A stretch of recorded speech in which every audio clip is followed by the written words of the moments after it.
First paper made in Bellas Falls was by Bill Blake. He had a little paper mill down at the Eddy. And it wasn't much of a paper mill. In those days, all paper was made from rags. Ground up, mixed with water. And they had some kind of a tank, I don't know whether it was iron or wood. And they had girls there with I guess a piece of screen wire about the size of a sheet of paper with a handle on. And they dip it down in the tank and get a layer of that ground up cloth, shake it out loose, and then they'd put it on a blotter and they'd keep stacking them up, and they'd put them in the press them. That's why paper was so expensive. Now out in Saxon's River they had several tin shops. They made tin pie plates and coffee pots and everything. And when the spring come, they sent a guy out with a wagon and he had a whole load of this tinware in the wagon and hanging all around the outside, and he went from farm to farm. Now he did not sell very much of his tinware. What he was doing was swapping it for rags. And all the farmers' wives would save their rags, and he'd weigh them up and say, well, you got so many pounds, you can get 3 pie plates and a coffee pot or something like that. That's what they wanted, the rags, to bring back to make paper out of.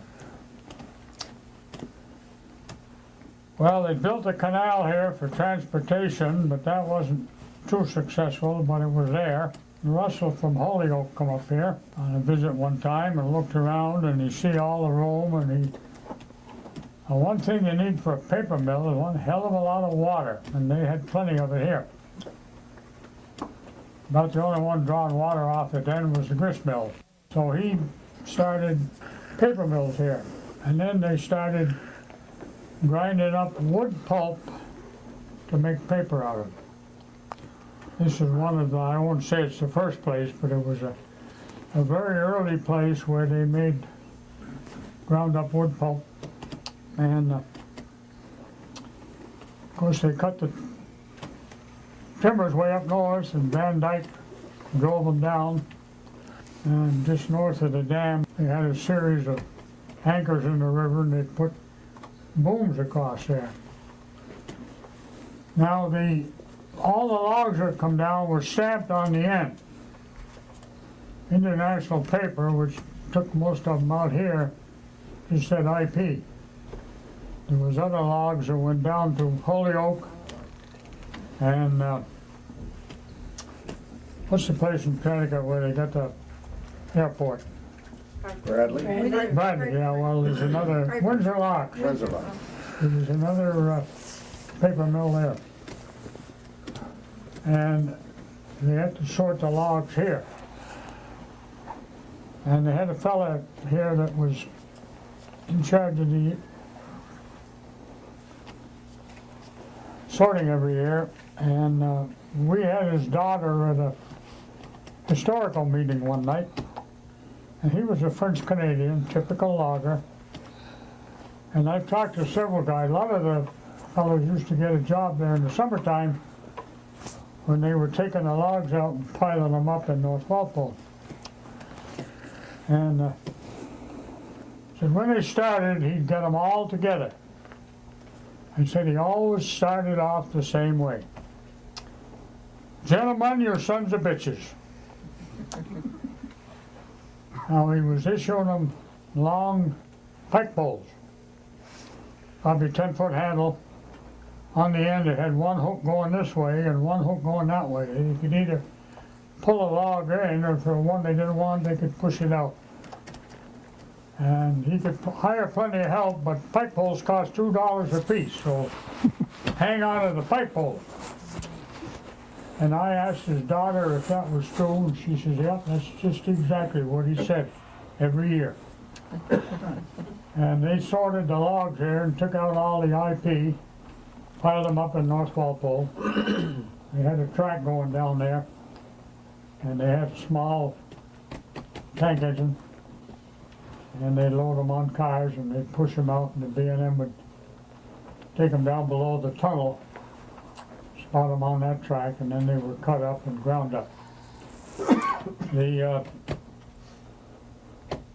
rest of the logs, they had to sort them out, and all the ones that were marked for Windsor locks had to be sluiced over the dam and go down. As they say, they had these booms across the river with the anchors out in the middle, and one of the women told us that we'd ask our mother if we could go skating on the river. She said, have they fixed the booms yet? No, well, you can't go.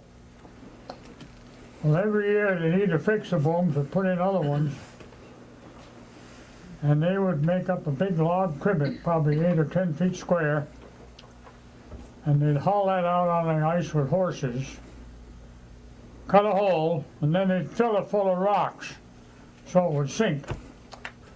Hold it there, and then they could hook the booms to it. Well, when the ice was thick enough for the people to haul the boom out there, or the anchor on, she figured it was safe enough, then they could go swimming. And they had several booms they'd put the logs in, and one year the main boom broke. Everything went down the river, all the IP logs, all the Windsor locks, everything. And I guess the B&M Railroad did pretty well that summer, because they were hauling logs back from down there on flat cars all summer long. About when was all this? Oh, 1880, 1890, 1900. The first log drives that come down were 50, 60-foot trees, big logs. And they had them piled up north near streams. And when they got high water in the spring, they dumped everything in and they came down. And there's a couple of good books. One of them is Spike Boots. They have it here in the library. And they had a crew. There was a lot of places that logs would pile up, and they had to break them loose. It was a very dangerous job. There's 3 or 4 men killed every year, sometimes more. But they got down here, and when they got down here, it was pretty clear sailing here from Windsor down through here. But most of the mills had to shut down, not take any water, and Van Dyke would go ahead and tell them so. He said, if you don't, we'll ruin your mill and your dam and everything else. They had a bag piled up north one time, and they took out one section of a CV railroad bridge. CV sued them, but it took them about 8 years to get the money out of Van Dyke. Because he was a pretty good guy at suing stuff and evading paying for stuff like that. They'd get logs on a farmer's field, and in one of the pictures they have, it shows a raft with a bunch of horses on it. And all them horses are used for, the logs would whip on the land, farmer's land on the side there, and then the water would go down, and the logs might be 50, 75, 100 feet from the water. When they first started doing it, they'd get a whole bunch of lumberjacks, each with a cat dog. They'd all hook underneath the log all the way up both sides, and they'd pick them up and carry them bodily down. And then they found out they could do it better with horses, so they'd have a team of horses, and they'd hook on, drag them down, roll them in the river. That was the cleanup crew that came along afterwards. Bellows Falls has always been historically a railroad point. It has been quite interesting, some of the history of railroads here in this area. When the first railroads came in, there was literally a battle between the Vermont Central, which later on became the Central Vermont, and the Rutland and Burlington, which later was the Rutland Railroad. Both were endeavoring to get the length of the state, and it was a battle, so to speak, to see which one could do it first. The Vermont Central was chartered in 1835, and the Rutland and Burlington predecessor, which was the Champlain in Connecticut, was chartered in 1843. In reality, the Vermont Central was the first railroad that got started, and they got started in 1847, when their first train was operated in 1848, and it went from White River Junction to Bethel. The first train, actually, that came into this area was from Boston, and it came up what we call the Cheshire Railroad, which ran from the Boston area, or actually from South Ashburnham to Bellows Falls. And their first train came in here on January 1st, 1849. At that time, there was no bridge across the Connecticut River, so the passengers had to be staged by wagon or stagecoach from the New Hampshire side of the river over to Bellows Falls, because it was a year later before there was actually a bridge put in.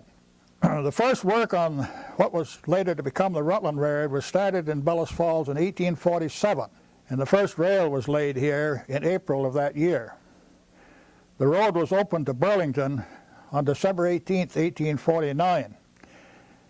And the Hayes history of Rockingham has got a very factual history of the building or the early railroad history here. And one of the things that's interesting in that, Hayes mentions the fact that the Golden Spike was actually driven in the cut at Summit, Vermont. And it says, he mentions in there that the waters of the Atlantic Ocean and Lake Champlain were mingled. But there was also bottles opened and were passed around of something other than water. So in reality, the first railroad actually that operated out of Bellows Falls is what we in later years call the Rutland Railroad, which operated from here northward to Burlington. The Vermont Central really got started first, but an interesting thing, even though they won out by getting their railroad built first, even today the Vermont Central, or their successor, which is now the New England Central, never hit the state's largest cities. The Rutland and Burlington did, hitting both Rutland, the state's second largest city, and Burlington, the state's largest city. The Central Vermont had to come into Burlington via branch, and still does, from Essex Junction.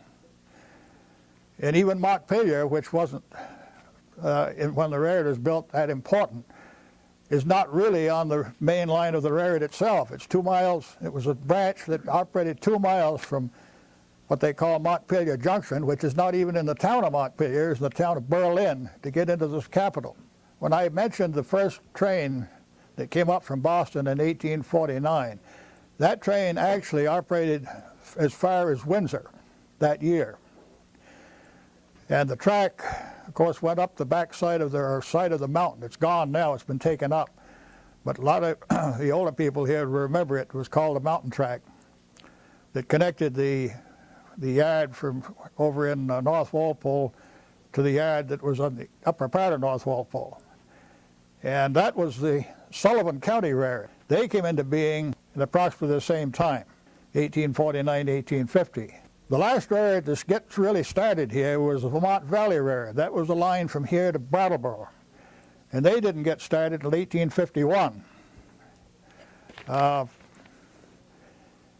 that time, of course, the bridge had been built across from the New Hampshire side to bring the trains from Boston into the station, and the Sullivan County had built a bridge from the station northward to connect with the main line. And of course the Vermont Valley had to build a tunnel under the business district here in the square of Bellows Falls. That tunnel, according to Hayes, is around 200 and some odd feet long.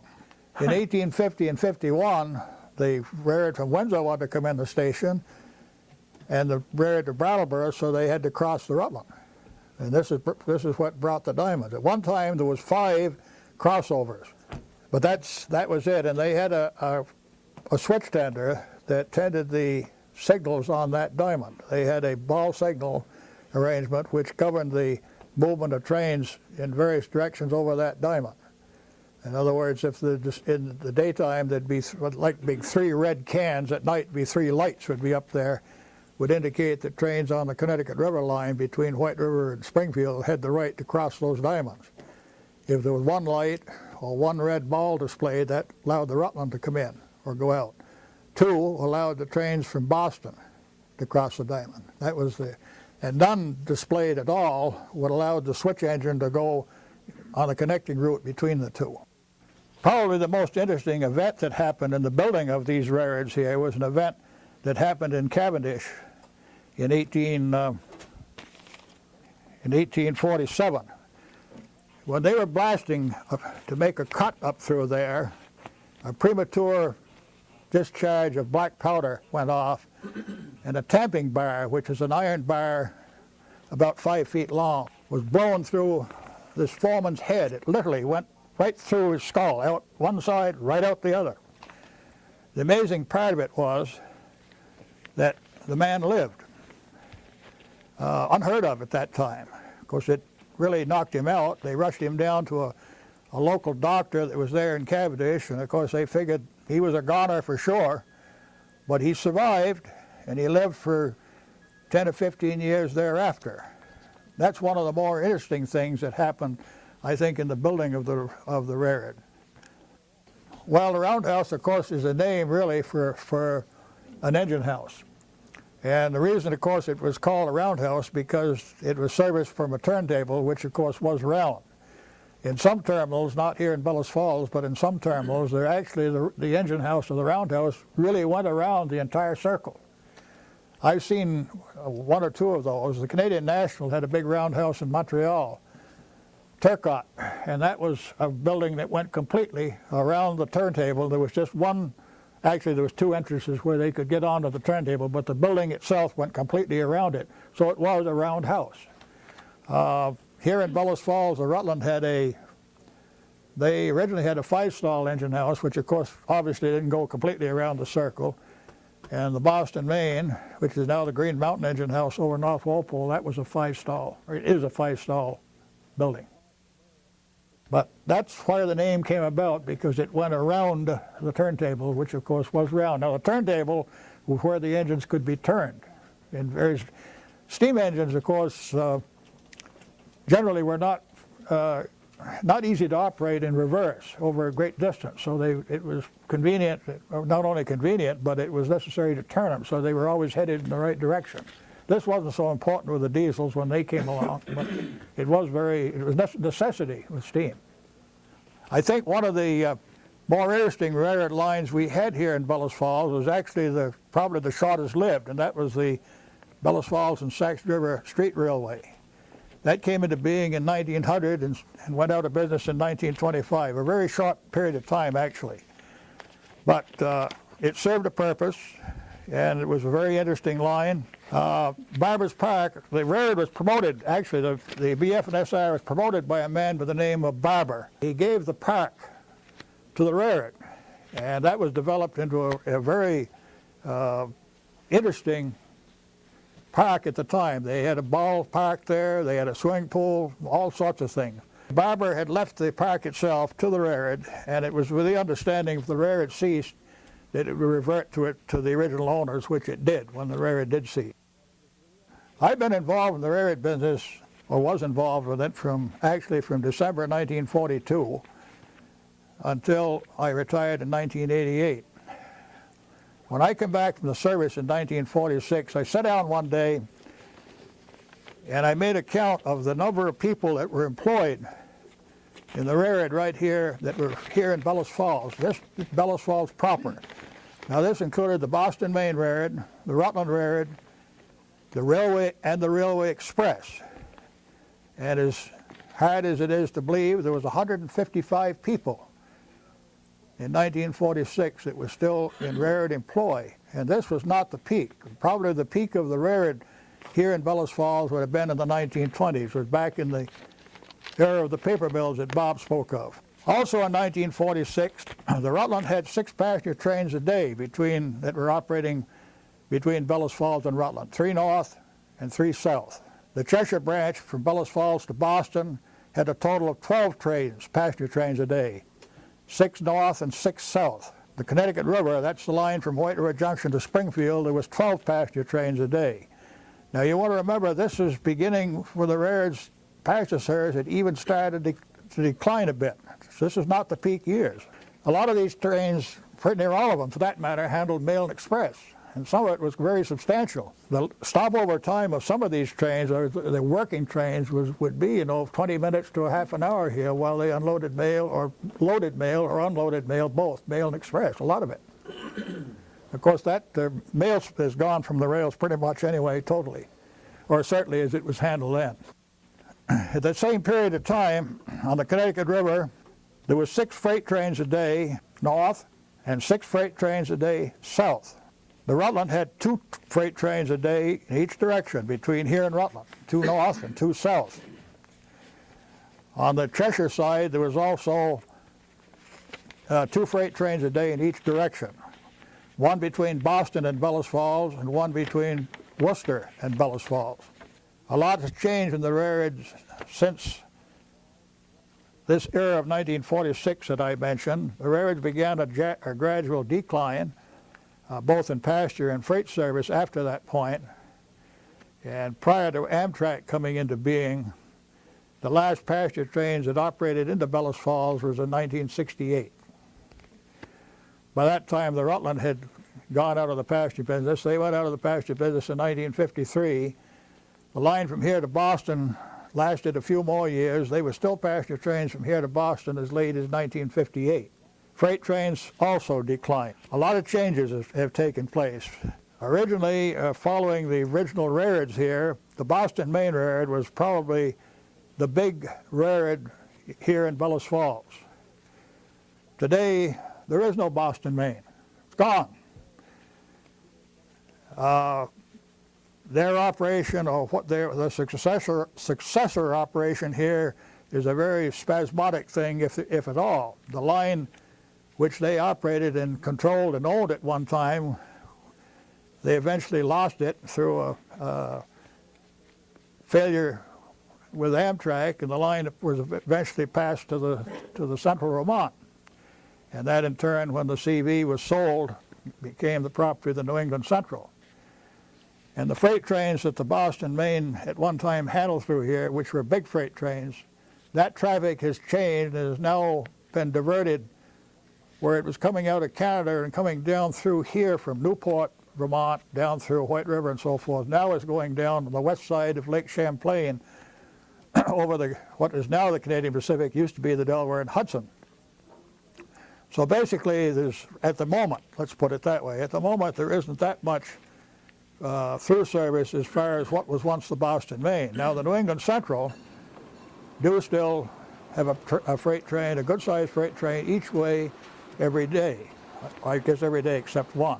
When I first went to work for the railroad, the CV had 2 trains a day, 2 freight trains, 3 freight trains a day on this Conn River line. This was in addition to the Boston Main. A lot of things have brought these changes about.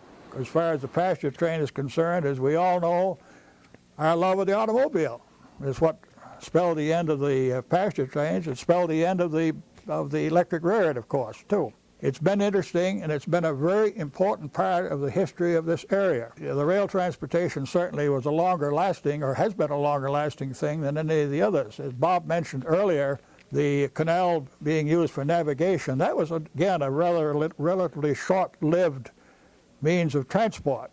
And of course, the railroads coming into the area also spelled the demise of riverboat traffic.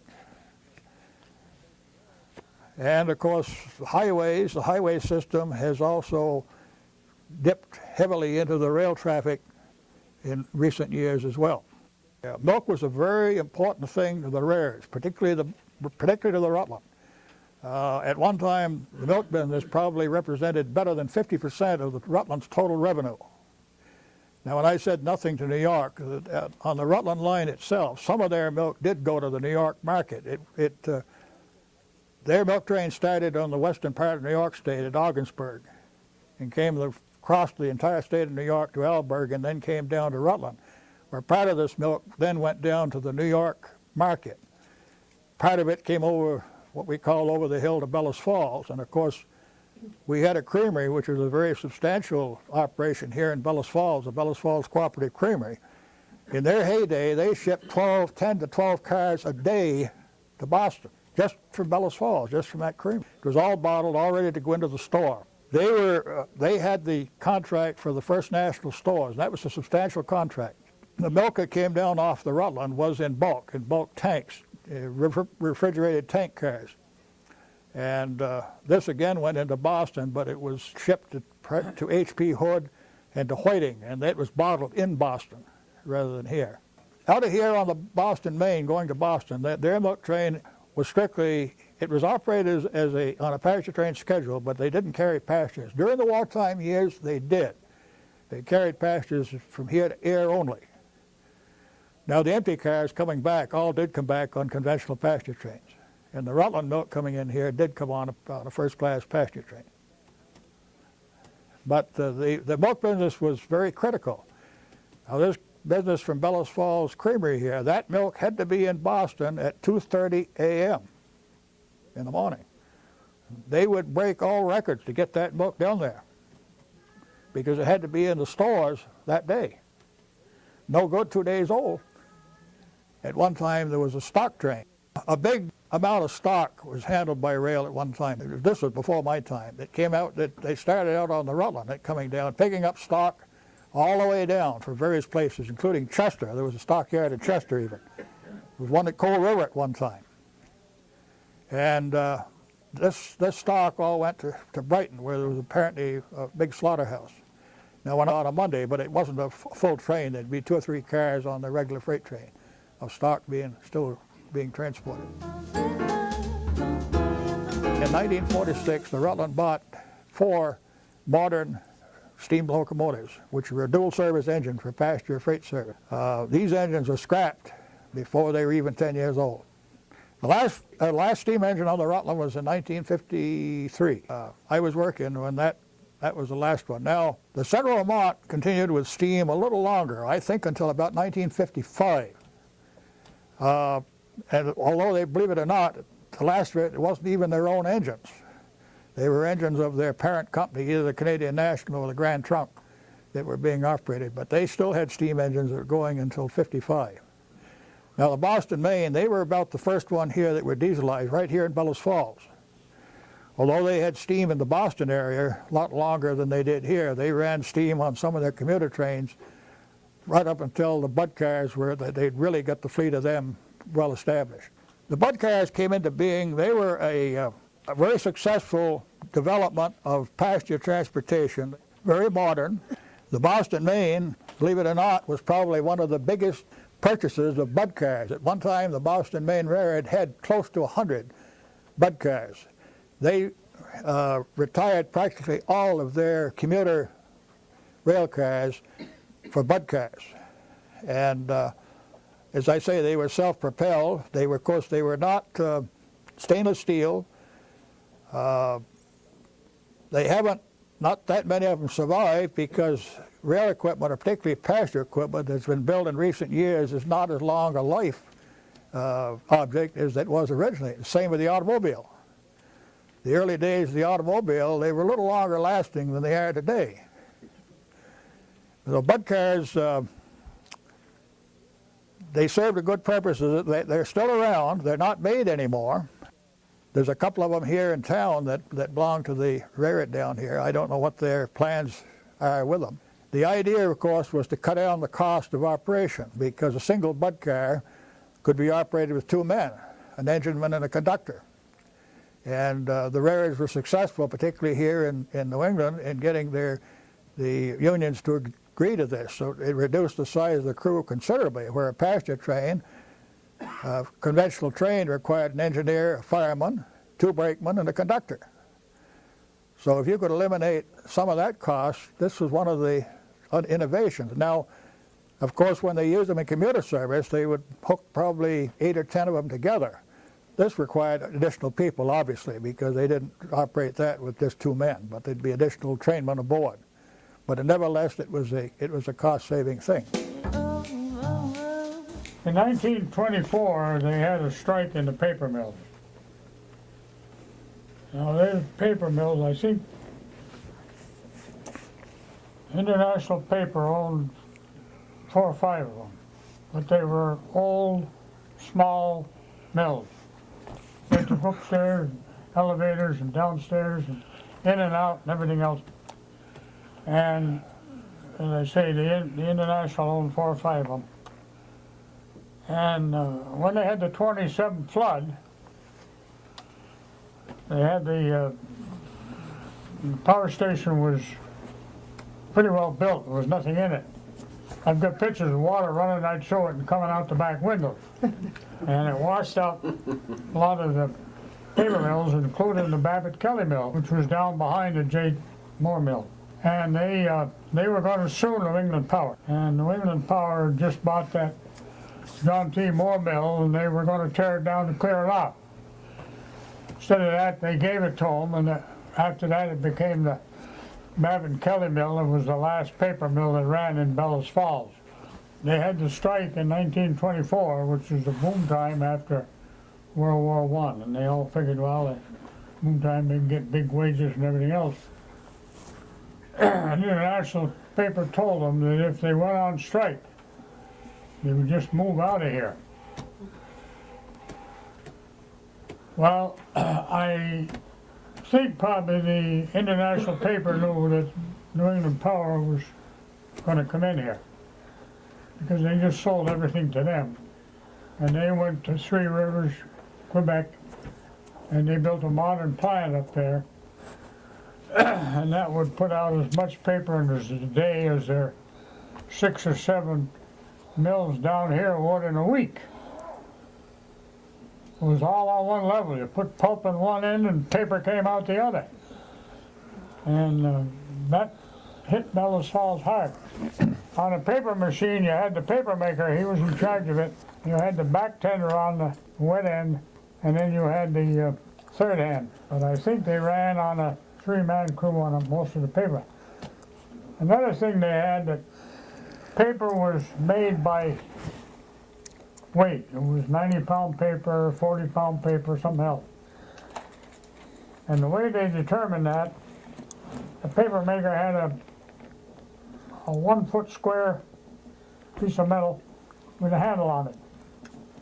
Every once in a while he'd tear a piece off the roll and put this on it, and he'd tear it so he had a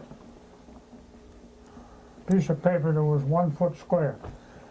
And he'd roll it up, and he had a little pair of scales there with a wire on, hanging on there. And you could tell whether he was making 90-pound paper or 87-pound paper, whatever it was, and he could tell the bartender to speed up the pulp or something like that, you know. I don't know how many of you are acquainted with a paper mill.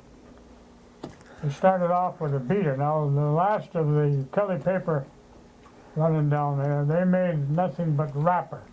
That's a heavy brown paper like that. And they were buying up corrugated cardboard by the carload. That's all they used. They take that down there and they shove that in the beater, and that ground it all up very fine, mixed with water. They pumped it in the stock tank. There it went in the paper. On the wet end of the paper machine, a floor dryer, there was a brass screen, very fine, it ran. The pulp was spread out on that, and it went over the suction box. Now the suction box heads were made right here in Bellows Falls, up in what we now have for the senior center. And it had originally been the Seisner shop, but when they went out of business, Cotton and McCarter went in there, and they were making these suction box heads.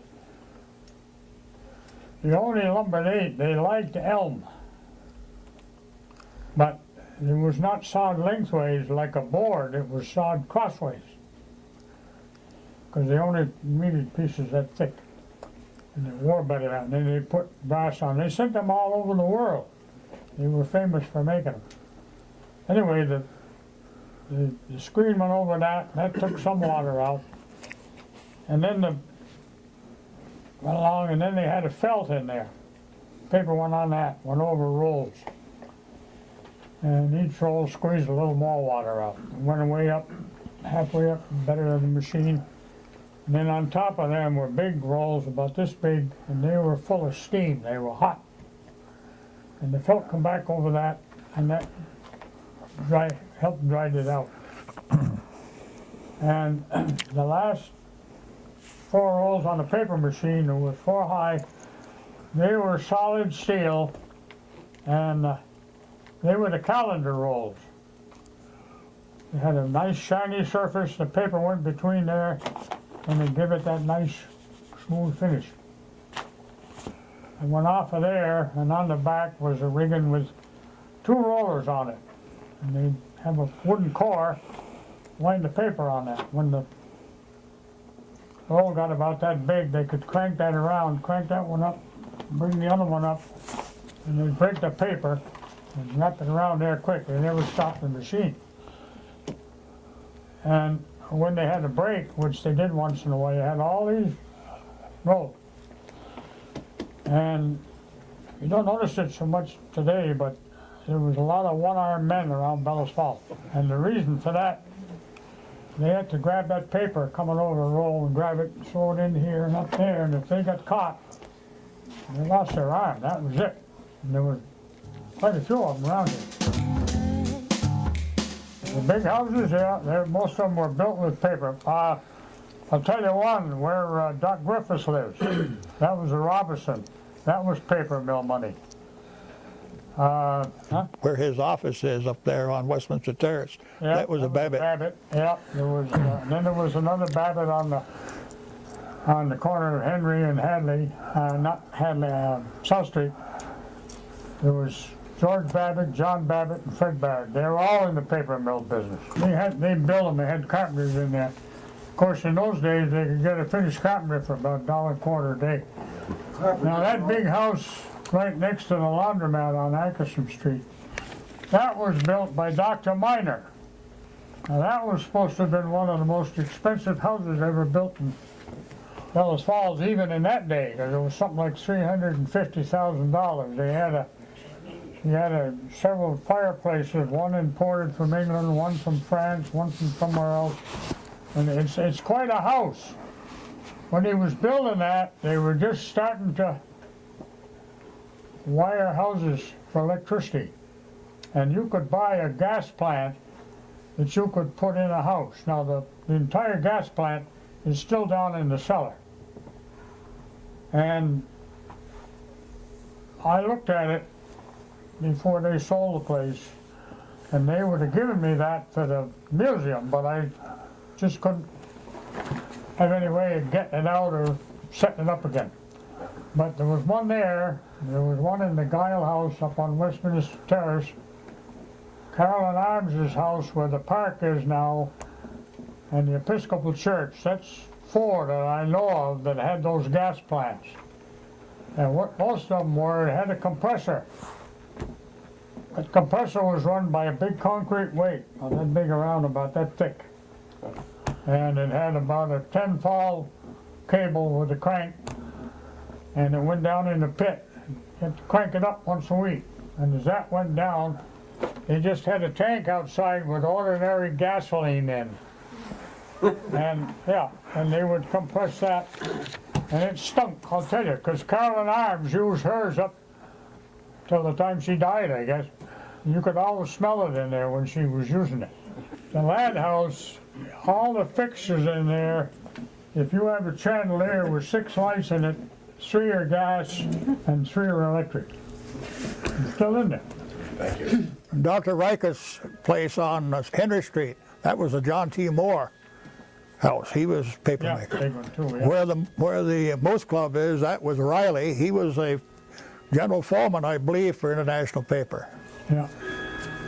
He claimed when he came here, my dad said he heard that the first year that he run the mills for the International Paper, he made him a clear profit of $75,000. Yes. That was a lot of money in those days. Probably the biggest, the most expensive train accident in this area occurred on the Rutland Railroad, the mouth of the Williams River, on March 14, 1920. A passenger train and a freight train had a head-on collision there. At that point, that was referred to as the $1 million wreck. And they claimed that it cost the Rutland Railroad $1 million to settle that wreck. A passenger train out of Bellows Falls, consisting of about 5 or 6 cars, hit head-on a freight train, which was in the wrong place. And they had probably 40 or 50 cars. Engineers were killed, 2 brakemen, and about 10 passengers lost their lives in that wreck. When I was a kid growing up, that had happened 5 years before I was born, but it was still being talked about.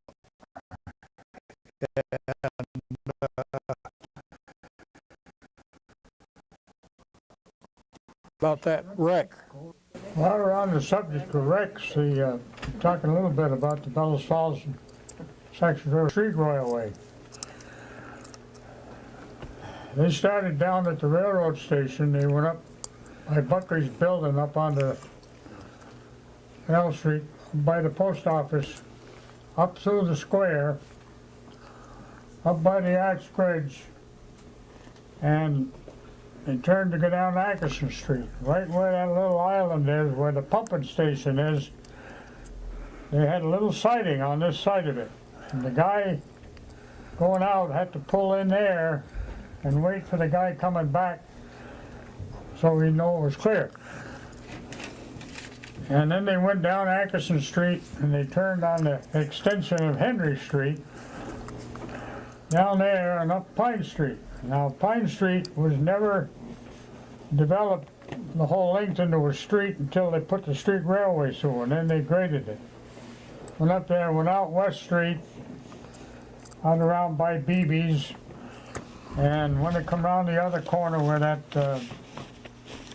used to be a store there, I think there's a chiropractor there now. They had a waiting room there, open-sided, so people, if it was raining, they could get in out of the... Didn't belong to the street railway. Some guy out there owned it. And he let them use it for about 6 months. You were waiting for a streetcar, you were stood in the rain. He wouldn't let anybody in there.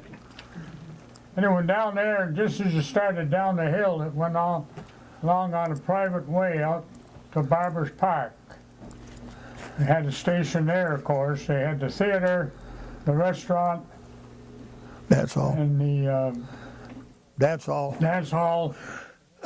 And up on the hill, they had platforms. You'd go out and pitch a tent and camp there all summer.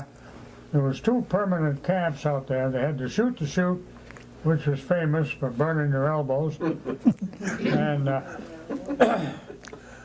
but they used to take freight. They had a freight motor. They had 2 different types. They would take carloads of coal out to Saxon River for the woolen mill and also for the dealer out there. And up where the fire station and library is now, that was the station. And there was a track upside of there. They could spot about 3 boxcars. And sometimes they would spot boxcars there, and farmers could bring in a few cord of pulpwood and pile in there. The power source was not the best around here. And they were going out with a carload of chestnut coal one night. It was in the fall.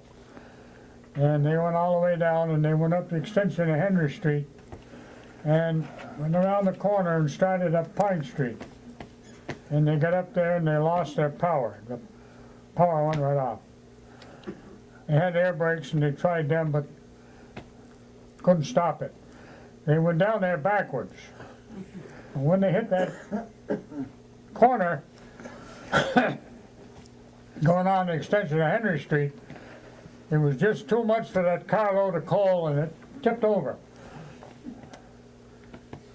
Well, it slid a little when it tipped over, so it was clear of the track. Of course, there was coal all over the street, and it was a cold night, so they got things going. They figured they'd make their trip and then come back and they'd clean the coal up in the morning. Well, when they got there in the morning, all they had to do was pick the car up. Said you couldn't have found a shovel full of coal anywhere. Everybody was out there that night getting their supply, because everybody burned chestnut coal. They had two cars that they called convertible cars, and they were cars that literally the sides came down on them. In the summertime, they like an overhead garage door is a good description. They went up over the top. In the summertime, it was a nice open car. In the wintertime, they could bring that down, had glass on the side of it, and had a closed car. The car barn, incidentally, the building is still in existence. Out there in Gageville, they had a bad fire there in 1924, and they lost all their cars. They were all but one, I think, were burned up in that fire. And of course, they did replace some of their equipment, but they were not. It wasn't a money maker. That the railroad never was. And that the financial burden there put an end to it. The following year, they quit. I know how paper towns smell. Did Bellows Falls used to? I've heard the Rutland railroad people tell that if there was a south wind, that when they came through Bartonsville, coming south, that they could smell the sulfite. They said there was very few coals people had when this was a sulfite town. Something about Sulfite was so strong. so strong. My dad was one that said that. Very few people had coals. Having Kelly Mill, that mill is still left down there, they used to make a lot of that, they call it construction paper for schools. It's all cut up in sheets and it's all different colors. When you walk down the street, all you had to do was look at the river and you could tell what color paper they were making. The river was all red or blue or green. Yep. The paper mill was a big thing in this town, but we had another industry bigger than that, which was Vermont Farm Machine Company on the island. Now, they made all kinds of dairy equipment. They were famous for their cream separators. The Davis swing churn. And they made it for just a woman that made 4 or 5 pounds of butter a week, or they'd fix you up if you wanted to start a creamery and make butter or something. They had a 5-story building on the island, and they were going great guns. During World War I, they had to get into making munitions. So they were making artillery shells. And they made the iron part that went in the brass case with the powder. And they were making them for the Russian government, the Imperial Russian government. And they made thousands of them. Now, they couldn't get help enough around here because, of course, a lot of the fellows had got drafted.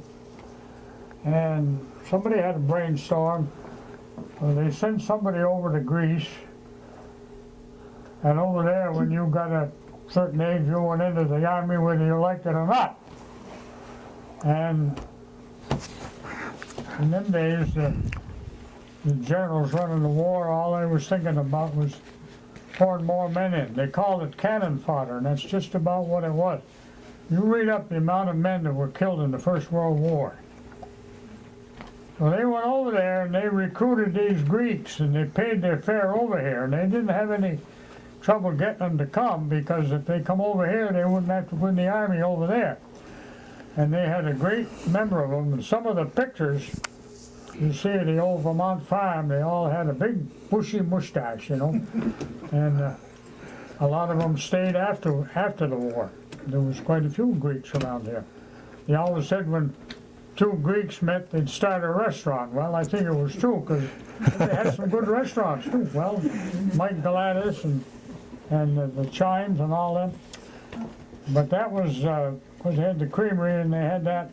And then across the street from the Vermont Farm, they had the, now I can't think of the name of it, paper mill. Oh, yeah, that made the machinery. Yeah. Osgood and Barker. Osgood and Barker. Yep. They made complete, you could go in there and order a paper mill machine, and they'd make the whole thing. All the rolls, they had a foundry out back, all the castings and everything. and they come in and set. The last one I know of in town was down the south end of town in the old Blake and Higgins. And I heard that was being scrapped, and I wanted to get down there because on the big dryer rolls that big, they had Osgood, Barker, Bellows Falls, Vermont. And I wanted to get the head of one of them dryer rolls if I could, but I never made it.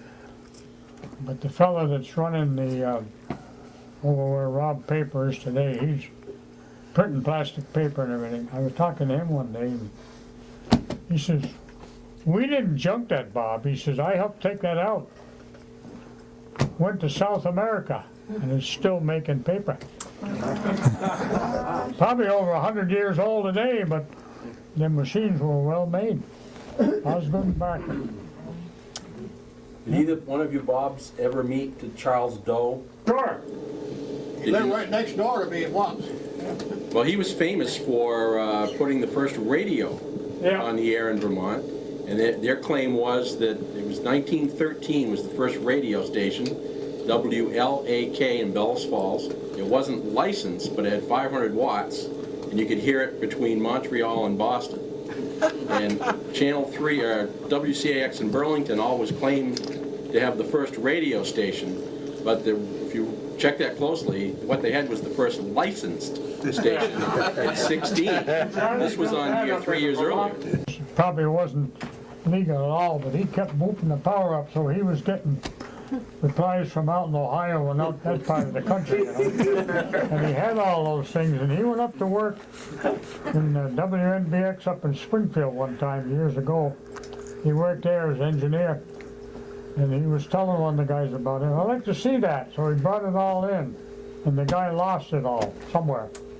He lost all them cards he had and everything on that radio. But he was in the radio man in World War I. I don't know whether it was Army or where it was, but he was in there, and he was one of the very first. And he had his own radio station at home. And let's see, you have a certain call letters this side of the Mississippi, and the other side they're different. Well, when he got his, it was just one. W1AD was his call letters. And that is only can be used, but they let him keep it because he had it so long. You know? We used to hear him, W1AD, W1AD. Of course, they had the standard paper down the south end. They didn't make paper. They bought paper and they gummed it and printed it. Gum tape. Sticky paper, we used to call it. And in the boiler room, they had one of them old post drills on the wall. You could drill iron by hand. And when I was building something when I was a kid, if I had to drill through iron, well, I'd take it down there. And my uncle wore glasses, and he had the metal case with an artificial cover that snapped shut, and he always carried them in his shirt pocket. And they didn't have any clips on them. And when they had a break on one of them, on the gummer there, of course that paper was no good, because it was all stuck up with gum. You just gather it up, and first guy down the boiler room would take it down, open both doors, and shove it in, burn it up, you know. And he was always doing that, and when he bent over, the goddamn glasses would come out of his pocket. And up on the windowsill, I think there were 7 burned up sets of glasses. he was still carrying them in that shirt pocket. Through the years, it used to be almost a semi-annual event of the Fall Mountain burning. At one time, when I was a kid, it didn't happen every year, but about every other year, there'd be a fire over there on the mountain. And of course, it was always attributed to a locomotive. I've often wondered how much actually was actually set by a locomotive or somebody perhaps on the locomotive, you know. But the railroads often got blamed, I think, sometimes for something like that. Although they set a number of fires, no question about it. But of course, something that was done a lot in the days of steam, that's no longer done. The section men in the spring of the year would burn the right-of-way from the track right down to the right-of-way fence. Everything was cleaned right off. so that it was a good opening. It probably some places 60, 70 feet from the track was just clear, so the chance of a spark from an engine setting a fire was lessened considerably. But I can remember when they used to burn the right-of-ways every year for that to cut down on that. But of course that was labor intensive, and took a lot of men to section men to do it. And as they cut back their section forces and mechanized and so forth, this is one of the things that disappeared. Summertime, you'd look over there and you'd see a campfire where they'd be some of them over there camped, And on the Vermont side, down where the paper mills had been taken down, there was a cold, still is there for that matter, a very cold spring. In fact, at one time, the village of Bellows Falls harnessed it when there was a water shortage one year, and they were going to use it as an auxiliary water source. The water is very hard, but it's cold, very cold. And that used to be a spot where a lot of the some locals as well as some ranchers would come in, would park down there and camp by there. I know when I was a kid, of course it was in the Depression years too, and we had quite a number of local, as we would call them, rummies, that would hang out down there, And I know one of the things that they consumed was canned heat. Sterno. They'd strain that through a loaf of bread to get the alcohol. And I can remember as a kid going down there when they weren't around, and these little cans, empty cans of canned heat all over the place. Bay rum, that was another thing that you'd find, bay rum bottles. They'd go up to Newbury's and get a bottle of bay rum. Where was the dynamite explosion that killed the two men? They had to do a heck of a lot of blasting. And I think it was down in Westminster, they had a big, Howard Hardware had one down there, in fact, and I think they had one down there. You could put in a carload of dynamite at a time, but they didn't want to keep that much up here. I don't know, they'd probably bring up 15, 20, 30, I don't know what cases for the day's work.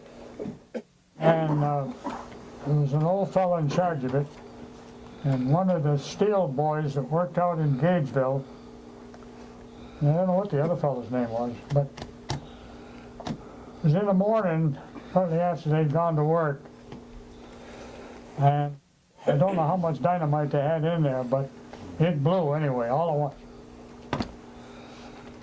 And it killed them three.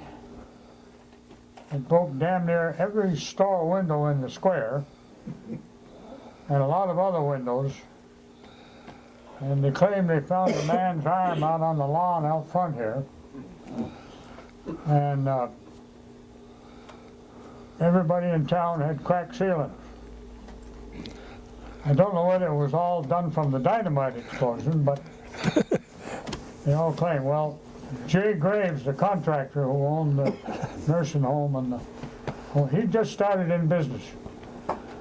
And he got the contract to go around and fix ceilings in Bellows Falls.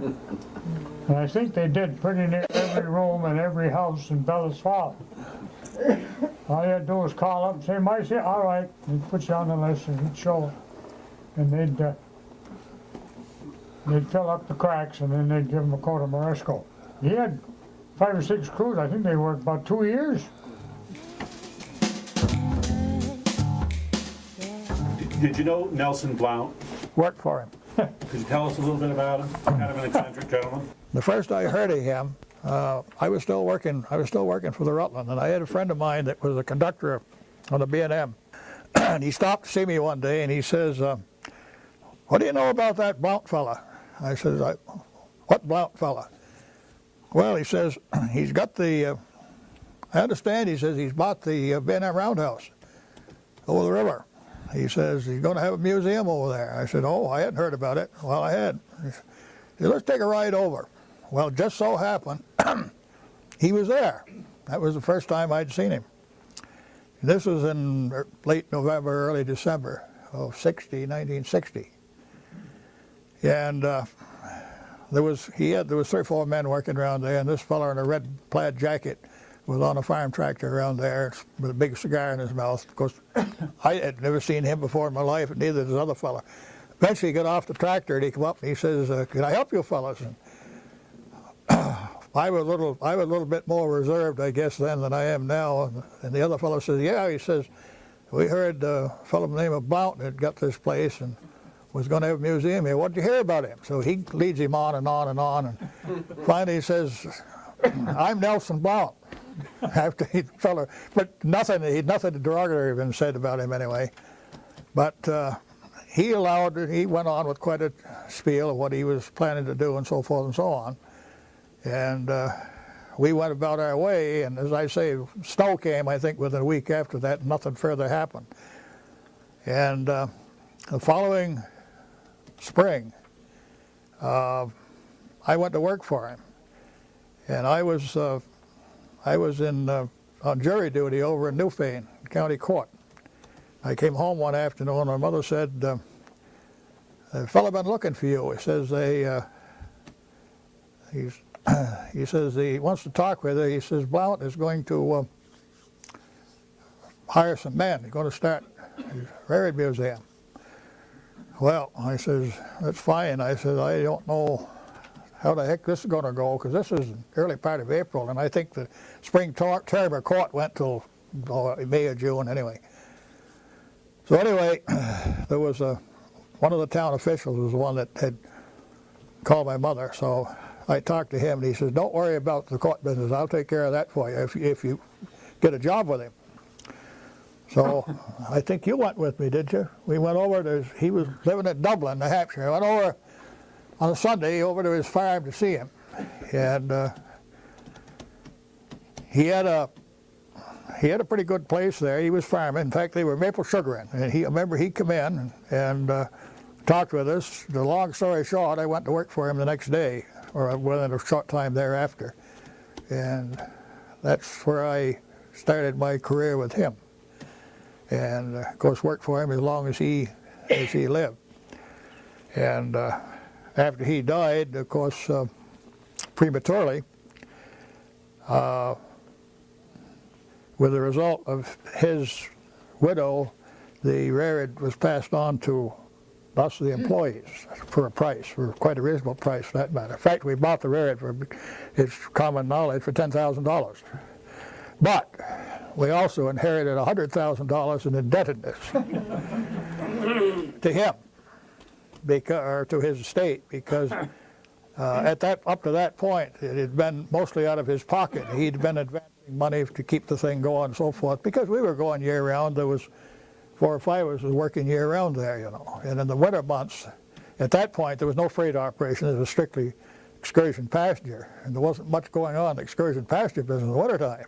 And I was doing a lot of his bookkeeping, you know, and paying bills and so forth. And I was frequently saying, "Well, Nelson, got to have some money.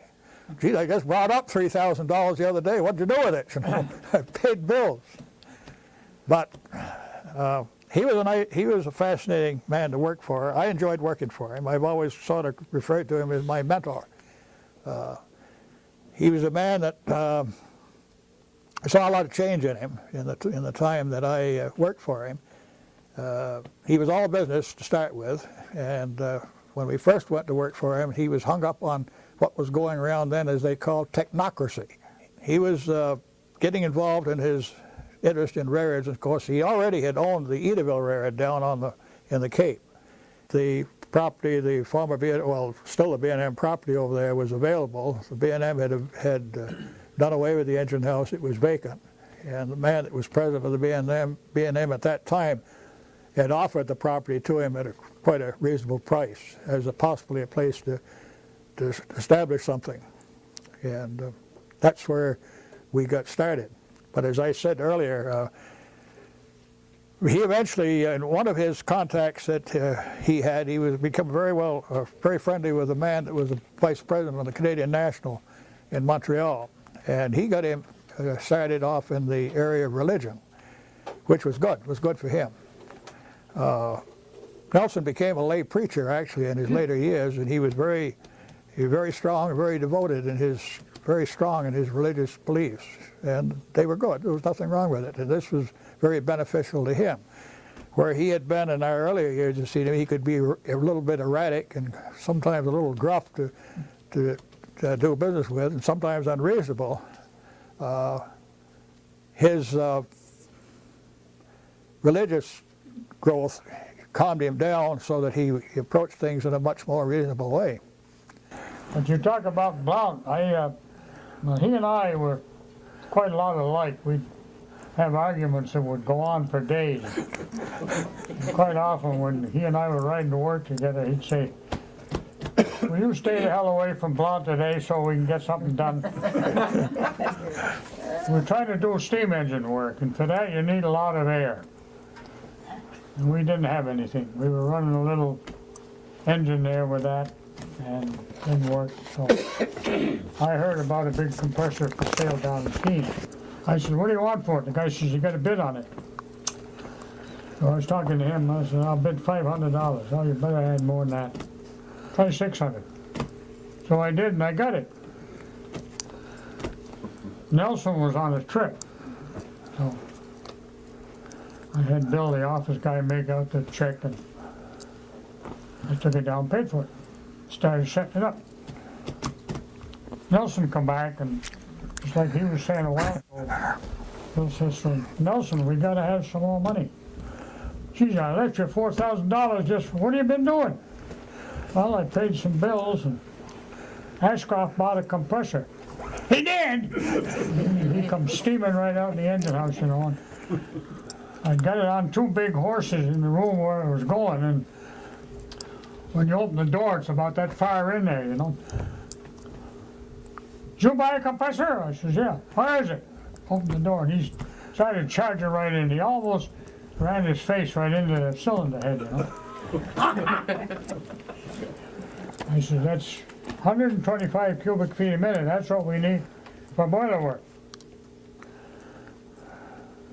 I said, "There's a reservoir over there, and there's a starting switch. There's the motor." "How big's that motor?" I says, 30 horse. "Take a lot of electricity." "Well," I said, "we're on a demand rate anyway." "Yeah, that'll demand it all right."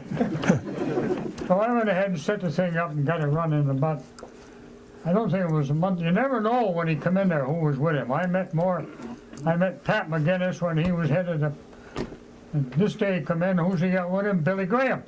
And he'd go around to everybody he met, he'd stop and introduce it to him. So, I almost by the compressor room when I met him, we stood there talking a minute. And I started off, and he took off with Billy. "Oh, Billy," he said, "I want to show you something."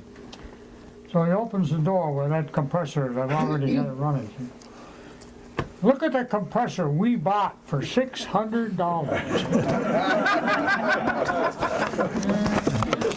Yeah, I used to have some great arguments, but Yeah. One more quick question. What did you folks have to pay for that, the big boy engine? Nothing. How did you have him come by that? Wrote a letter for him. I wrote the letter to the then president of the Union Pacific, because the Union Pacific was donating these engines to various bona fide museums and so forth. When I say it didn't cost anything, the engine didn't. It was donated by the Union Pacific. It cost some money to get it here because it didn't come free. It came off the Union Pacific line free, but it had the various railroads that it operated over, of course, wanted to get revenue for it, which you can't blame them because, you know, that was a sizable, well, the weight of that engine would be an equivalent of a small freight train in a sense. But we got a reduced rate on it. I can't remember offhand, but I would say that the freight bill on that was somewhere around $3,000, if I recall correctly, to get it here. But the engine was donated by a man by the name of Harriman, who was at that point president of the Union Pacific. And they donated, the Union Pacific had 25 of these big boy locomotives, and each one of those was preserved and was given to various cities or museums and so forth and so on. And I think pretty near all of them are still in existence somewhere or another. I don't know if any of them have been cut up. But that's how that came about. One question, the Cheshire, my great aunt said she used to take the Cheshire down to Boston. And was that the same train as the Flying Yankee? Same train. They just renamed it, they put a new letter Right. plate on there. And did it start in Bellows Falls? White River Junction. The president of the B&M at that time was a man by the name of Edward Sanborn French. He lived in Springfield, Vermont. And he used to come up Friday nights and on that train up to Bellows Falls, and then his chauffeur would come from Springfield down and pick him up. I've seen him, and take him to Springfield, and then Sunday afternoon he'd bring him back. He usually went back on a conventional train to Boston, but that was the story there, yeah. Now that train is up in, if you want to see that, you go up to Claremont Junction. It's up there in the engine house. The state of New Hampshire now owns it, and it's supposedly in the process of renovation. The train had several names, you know, after it came off after it was used over here, as you said, it was first the Flying Yankee. Then it became the Cheshire. And then when the Bud cars came along, it was the Bud car took the place of it. And it ended up being operated between Boston and Troy, New York as the Minuteman. So it had various names through its career. It was one of the early streamlined trains, built in 1934. Did it work well? Oh, it was successful, there's no question. It was very successful. Yeah, I can remember when it came online, because I was in school, 1934. I would have been in the fifth grade in school, and all the school kids were taken down to the station that was here on exhibit, and we were all taken down in classes to go through it and so forth and so on. And then we're handed out a bottle of milk courtesy of the Bellows Falls Creamery, and so forth. I remember, in fact, I still got the flyer that they gave out for that day. I still got that on that train. And that was before it was put in service. And that following summer, it was operating between Boston and Portland. And I saw it, I think, in the summer of 1935. I saw it at Old Orchard Beach as the Flying Yankee go through there. I remember going down there that day, and we went through the train and everything, but I knew a fella, Al Rowell, he was a mechanic up to Reed's Garage, and he always wore one of them striped railroad hats. And the only people they were letting on the engine were railroad men. And Al got in line, and they thought he got a chance to get in and see the engine.